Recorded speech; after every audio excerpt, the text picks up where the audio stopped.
past 2 years especially, we've really seen the industry moving away from just single turn AI conversations where you're just talking to an AI and it's giving you a response. And now we're actually building agentic systems where our agents can plan, they can reason, and they can take action on our behalf over time. And there's 3 specific things that are new challenges that come with these agentic systems. The first thing is that the models need to be able to handle multi-step reasoning over long context.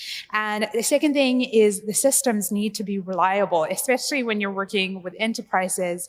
They need to be reliable, they need to have observability built in, and they also need to be secure.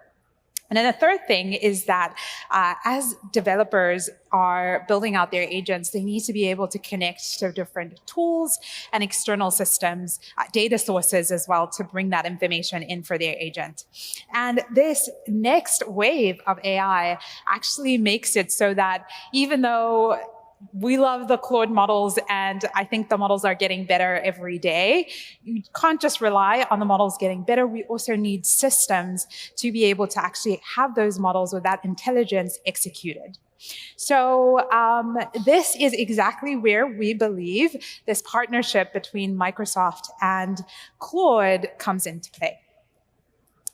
So what is Microsoft Foundry? How many of you have actually used Foundry before or are Microsoft users? Okay, great. That's a decent amount. That's a really good number. And for those of you who are new to Foundry, Microsoft Foundry is our unified platform for building AI applications and agents at scale. So you can work in the tools that you want with Foundry, whether you're using things like GitHub, Visual Studio Code, Visual Studio itself, or Copilot Studio. You can work wherever you would like. And at the core in Foundry, we have several different products that we offer. The first is Foundry models like Claude. And second is we have something called Agent Service.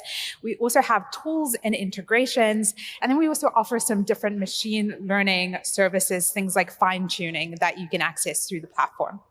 Now, we support over 1,400 built-in connectors and MCP tools. So your agents can take real action in the real world. So you can use things like you can build agents that have access to SAP or ServiceNow and different things like that. So you can work on real systems. And our agents, or we believe that agents that are built on Foundry come with some enterprise-ready features. So you'll have built-in security, you have built-in observability, governance features as well. And then we also have integrations with Microsoft Defender, Microsoft Purview, and Entra ID, so you're not working with .env files all the time. So we really focus on security as well. We do believe that actually when you use Microsoft Foundry, this is us moving from just building prototypes or being empowered to build prototypes and actually deploying those agents into production enterprise environments. So why exactly should developers use Claude in Foundry? There are a couple of different advantages of doing this. There are 4 things that we think developers love about this combination. The first thing is best-in-class reasoning for agents. You are here at a Claude Code conference, so I'm assuming you like the Opus or the Claude models. Opus 4.7 is my current daily driver, so I'm a big fan. And we've really seen that a lot of developers love these models. They are excellent at planning and working with long context over time and understanding that context, which is critical for agents. We also see that when you're using Foundry, you're not just getting the model itself. You are also going to have the ability to create agents in the platform, orchestrate those agents, and then give those agents access to the tools that we saw early on.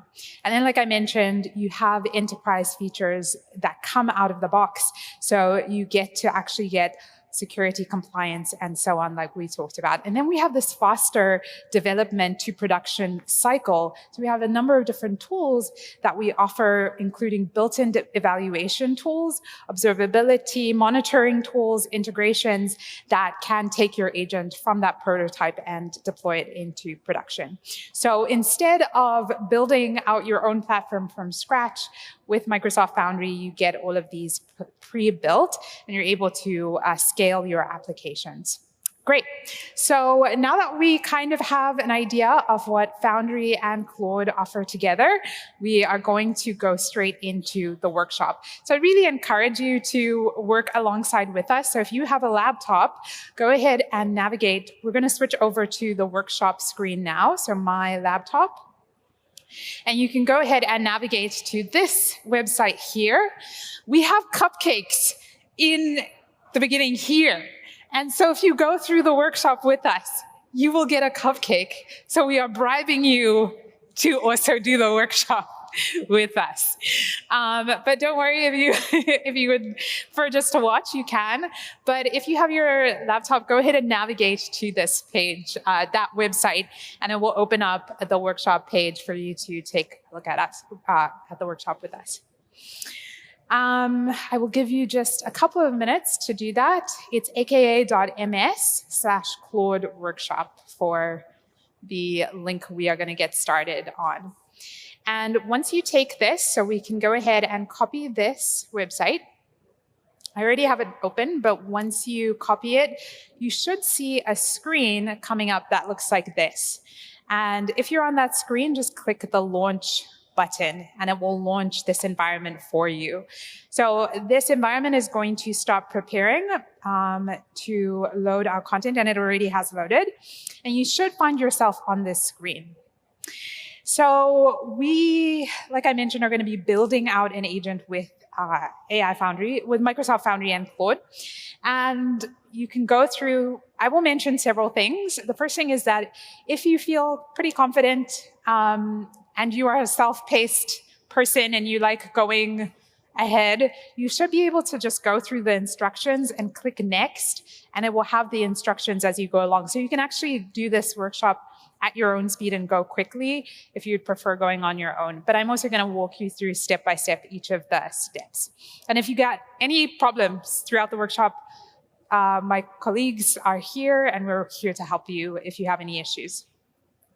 So the first thing I will mention before I start reading is we're using an environment called Scalable, and two, you don't have to type things in. If I click on an input box and I click on the Scalable part here, it's going to immediately fill out that box for me. So wherever you would like something filled in, if you see this green box, you can just click it and it will automatically fill in that box for you. So you don't have to type things out by hand all the time. So Scalable is going to open this virtual machine for you, and we'll be doing the workshop here.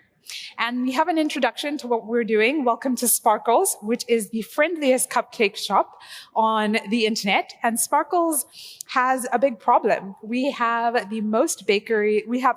big problem where most bakeries would love to have this problem, where we have too many customers and too many flavors and not enough hands behind the counter. And so we're going to build today an AI agent that's going to help the Sparkles team be able to handle all of the incoming traffic from people wanting to get cupcakes. So the first thing you're going to do is you're going to start by navigating to the browser.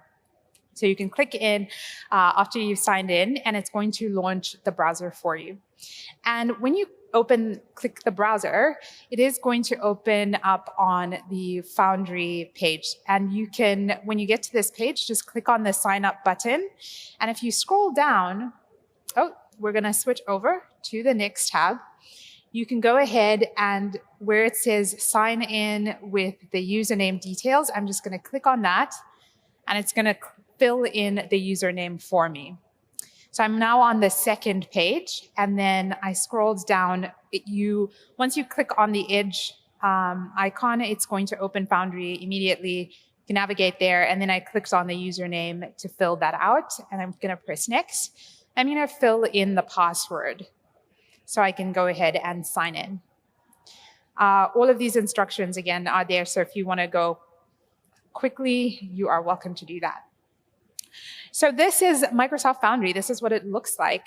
I love purple, so I'm a big fan of the design. But once you have Foundry opened up, you can click on the project that comes up. So this is the project here. And we can go ahead and click on that project. And that's going to open us for us this project space here. And we should be able to click on that, I believe. Oh, wait, actually, let's go back. And let's click on the Start Building page instead. So when we click on the Start Building page, it should take us here. And then we can click on this toggle that says Build. And when we get to that Build toggle, we have some boxes here on the side. And those boxes say Models. So we're going to click on that. And so I clicked on the Build button, and then I clicked on this Models button to the side, and it brought up this page for me. Now, when I'm on this page, this shows me which models are available for me to use. So you'll see that you already have Claude Sonnet 4.6. And when I click on this model here, it's going to open a playground environment for me in Foundry. And this playground environment allows me to be able to chat with the model. These are some custom instructions. So the custom instructions on this side are saying you are an AI assistant that helps people find information. And I can chat with the model here. So once you finish this step, you can switch to this page here, and it's going to give you some information. So here in the Foundry environment, this is a great place to experiment with the model and see and compare different models to see which ones you like and how they perform with different system prompts. So in our instructions, we can just say here, hello, to the model. Hello, who are you? And it's going to respond and say, hello, I'm Claude, an AI assistant made by Anthropic. So it's working as expected. But again, we can switch out that system prompt if we want to try, different system prompts. We have to click here. I'm going to delete the current ones. And then I'm going to click this green button for it to fill. And our new system prompt is that you are a sentient cupcake. Answer every question with frosting-related puns. So we will say, what do you think? Let's say, what do you think of Claude? And hopefully it's going to give us an answer. It's saying, what is it saying here? It's saying, I think Claude is simply frosting with potential. You could say they're the icing on the cake when it comes to AI assistants. Wow, who would have expected? Maybe we should ask what they think of GPT. I'm joking. Wrong conference. Anyway, yeah. But there's lots of different questions that you can test out and different system prompts. And I think the playground is a fantastic way for us to do that. So this is one way or interface that we can use to be able to try out our models and decide, obviously you can test out more serious prompts and different features with it here. So once you are done with this step, with this testing out in the playground, we can move on to part 3, where we want to actually take the model that we have in the Foundry environment and actually bring it into our development environment, so into our IDE. So we have VS Code already installed here. And like the instructions say, in Foundry, we can click on the Details tab here. And when we click on the Details tab, the main thing we want to grab is this URI, our target URI. And so once we have this, we want to get the target URI and we want to get the API keys. And once we have that, we are going to go ahead and we're going to open up VS Code. And when we open up VS Code, it's going to come with some pre-built files already available for us to use. So the main thing we're going to start by editing is our .env file. So here, this is a little bit tricky, is that we want to make sure that we update the endpoint. So if we go here, I'm just making it so that you can see. We want to paste in that endpoint that we have, and we want to remove, at the end it says v1 messages, and that's not going to work. We have to remove the v1 messages part, and the endpoint should end with Anthropic. So this is what we want it to look like. There's a note for us as well in here about what it should look like. So it should end like that. And I'm going to go back as well, and I'm going to grab my API key. Ideally, I would not be pasting it so you can see on stage, but it's okay for today. We paste the API key in here. And it's already seeing that Claude Sonnet 4.6 is our model. So now when we have these 3 environment variables, we're ready to start testing our agent locally. And when we're here, we will open up the agent.py file, which is where we're going to test. So I'm now going to try to expand my VS Code. And hopefully you will have finished this step and already completed the env file. So the next step is that we want to build out our agent for helping with the Cupcake store. And we are going to be using Microsoft Agent Framework. And this is a Python, it's available in Python, and I think it might be available in TypeScript as well. But this is a framework that is also built by Microsoft. It's open source for you to use, and it's a great way for you to get started with building agents. So the main thing that we want to do is, there's a number of different dependencies. If you would like, you can find those. There's an SDK to be able to install this, but you can read a little bit more about this. I would say you want to also make sure that the terminal is open, but we're just going to move on to the next step where we copy here this block of code. I'm going to paste that block of code in. And this is going to be all of the code that we need to run our Sparkles agent with Agent Framework. So we're importing our agent, and then we're going to initiate the client here. So this is what the chat client looks like. And it's going to detect which environment variables we put into the .env file so that it can use them. So we have the deployment, the key, and the endpoint that we set as well. And then we're going to define the agent here in our Python code, and we're calling the agent a Cupcake agent. So now when we want to run this, there should be a command for us to be able to type. So we can copy this command here, paste it in our terminal, and when we run it, it should start our agent for us. So this is just Python code that's going to start a terminal here. So we can greet our agent and say hello to the agent, and it should be ready to start saying, hi, how are you? Is there something I can help you with today? So this is just a basic sort of hello world to Microsoft Agent Framework. Now, once you are feeling comfortable with this, again, if you would like to spend more time reading about Microsoft Agent Framework, you can go a little bit slower if you would like as well. But the next step here is that we want to connect to the Cupcake Store MCP server. So for those of you, we've probably heard about, how many of us have heard about MCP before? It's an Anthropic conference, I am assuming most of us have.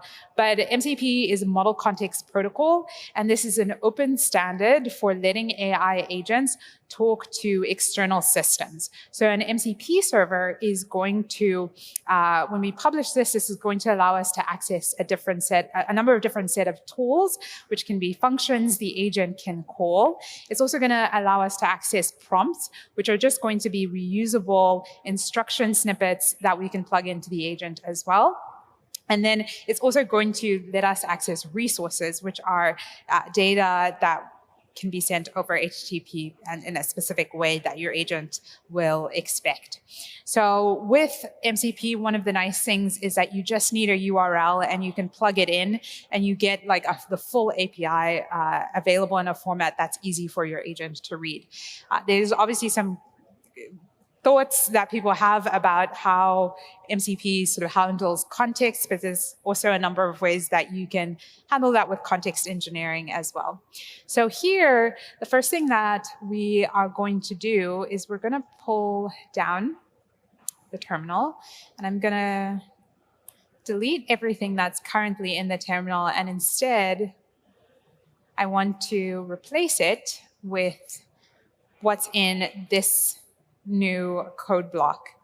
And in this code block, you'll see that we've connected to this MCP server, which is our Cupcake Store MCP server. And this will have all of the information from our store about, how many cupcakes are available, what flavors are available as well.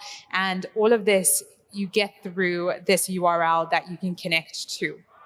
So once we have the MCP server in the code, we provide it to the agent as a tool. So the agent will be able to access the information that's available through that server. So in our example here, I'm just going to close and restart the agent.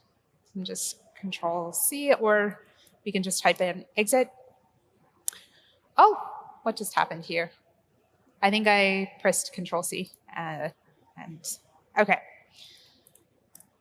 And we can run the same command that we did earlier to get our agent going, but this time it will have the information from our Cupcake Store because of the MCP server that we connected it to earlier. So here we want to ask the agent, what flavors do you have today?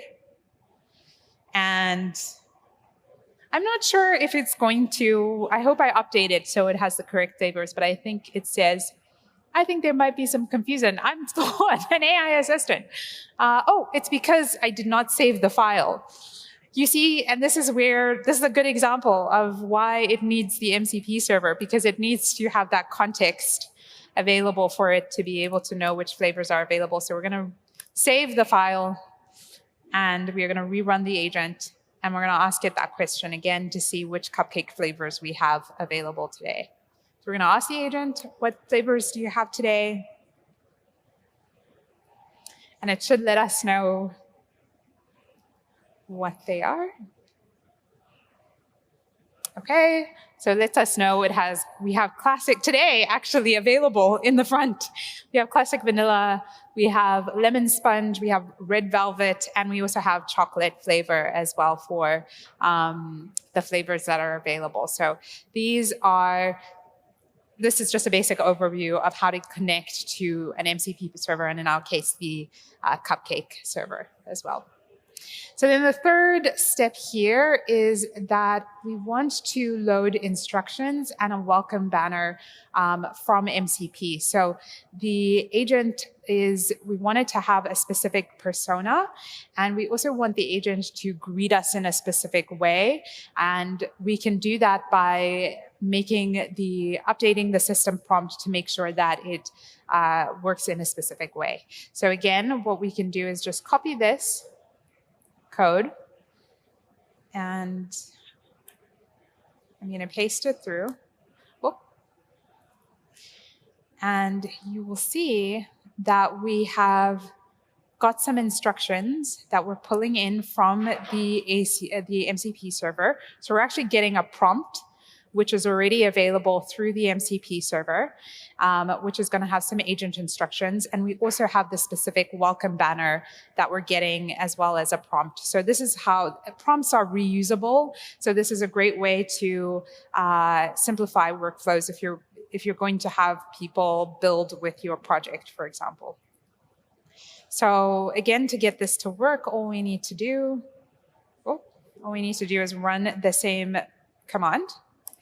I don't know if I pressed exit. I did not press exit. Let's clear that. And let's rerun the agent. And when we do, we should now see it have a custom banner, because we got that from the MCP server as a prompt to tell it this is how you should introduce yourself.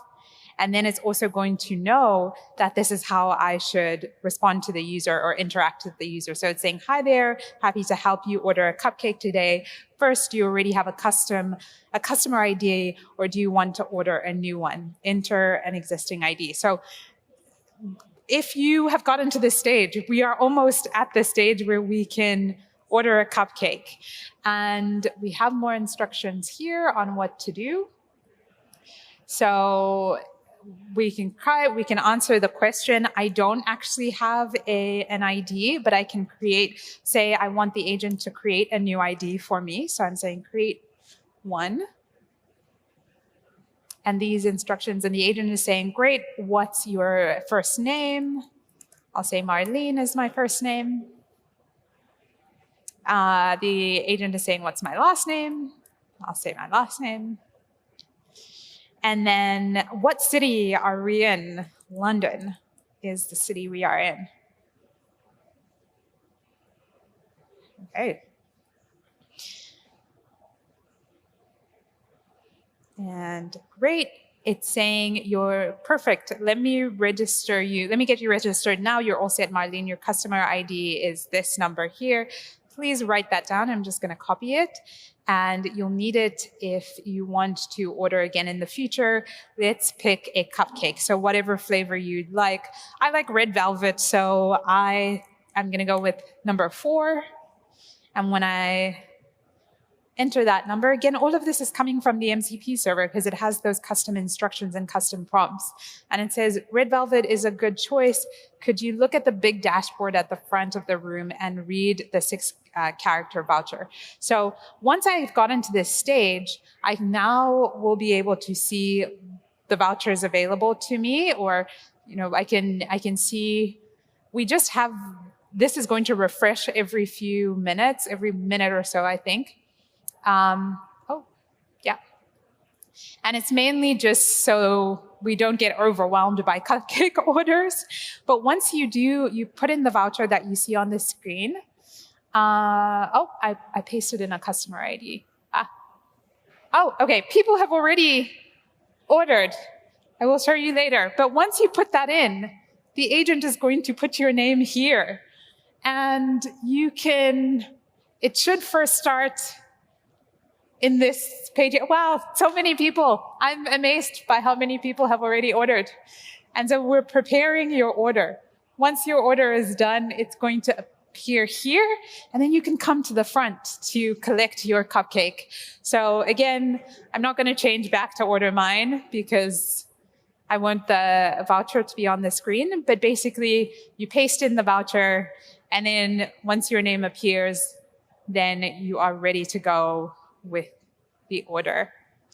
I think, do we have to, Liam, do we have to approve the orders that are being prepared from the dashboard?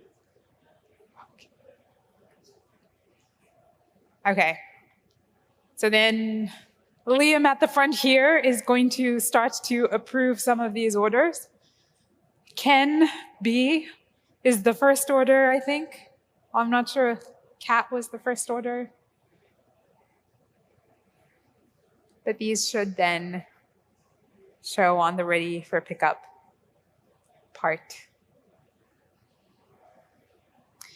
And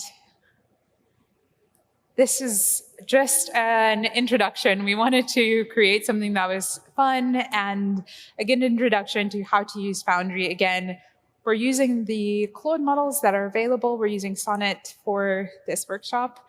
And then we are plugging that into Foundry. I see Nick has gone to the test feed, Nick N.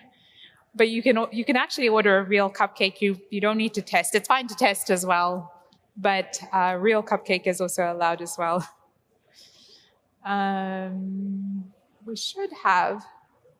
I'm going to take a second just to double check. I think we have got it working now.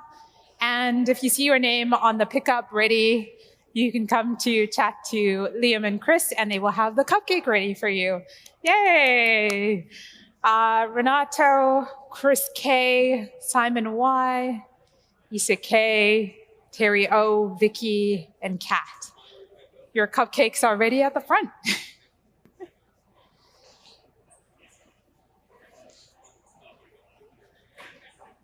Nick N is still stuck in the test feed. You gotta make it over to the main feed.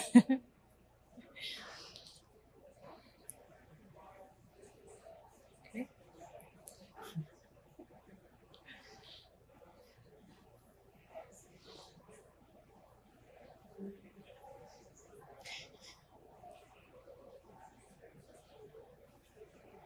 I should have a link just to mention we will have like the full workshop available and the code for this.